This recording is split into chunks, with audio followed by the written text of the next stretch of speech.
serviteur de Dieu et fondateur du ministère chrétien Living Stones, basé à Yaoundé. Vous êtes par ailleurs président de l'association chrétien professionnel Paradis. Pradi. Professionnel, oui. Pradi. Professionnel Pradi. Bien sûr, professionnel avec différence, qui fait dans le coaching et l'éducation à la vie conjugale et familiale. Bonjour et bienvenue. Merci Derek. Bonjour à tous les téléspectateurs de Canal 2. C'est un plaisir d'être là ce matin. Il faut rappeler que vous êtes auteur et conférencier sur des questions de foi et engagement social avec de nombreuses conférences données en Afrique et en France et surtout au Canada. Voilà, donc vous avez beaucoup voyagé en tant que conférencier. Est-ce qu'on peut savoir ce qui vous a motivé de vous lancer dans ce domaine-là? Oui, en fait, ce qui me motive, c'est que à la base, je suis serviteur de Dieu.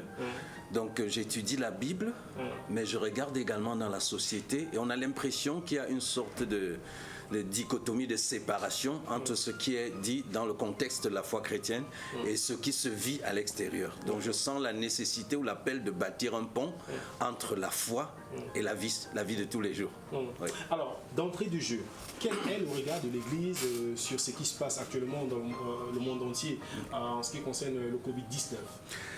Oui, le Covid-19, le monde entier fait vraiment face à une crise terrible et on ne peut pas sous-estimer ce qui est en train de se passer en termes de mort, en termes de pertes sur le plan économique et sur tous les autres plans qu'on peut citer.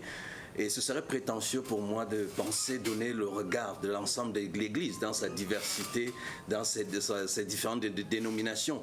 Mais au moins, je peux donner ici le regard que j'ai en tant que justement ministre de l'Évangile, qui est le regard de Jésus-Christ, lui-même chef de l'Église, concernant ce qui se passe dans le monde. Quel a été son regard pendant que lui, il était sur terre et que les gens devaient faire face à des maladies?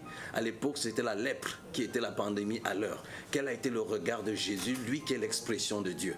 Jésus a eu un regard de compassion, un regard d'amour et a œuvré nuit et jour pour voir les hommes guéris, pour voir les hommes libérés, pour voir les hommes réconfortés, pour voir les hommes encouragés.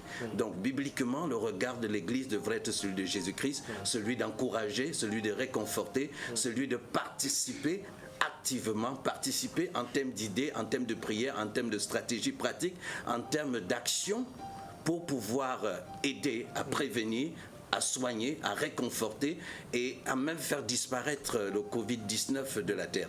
Donc voilà ce que je pense, d'un point de vue biblique, devrait être le regard de l'Église. Alors la deuxième question.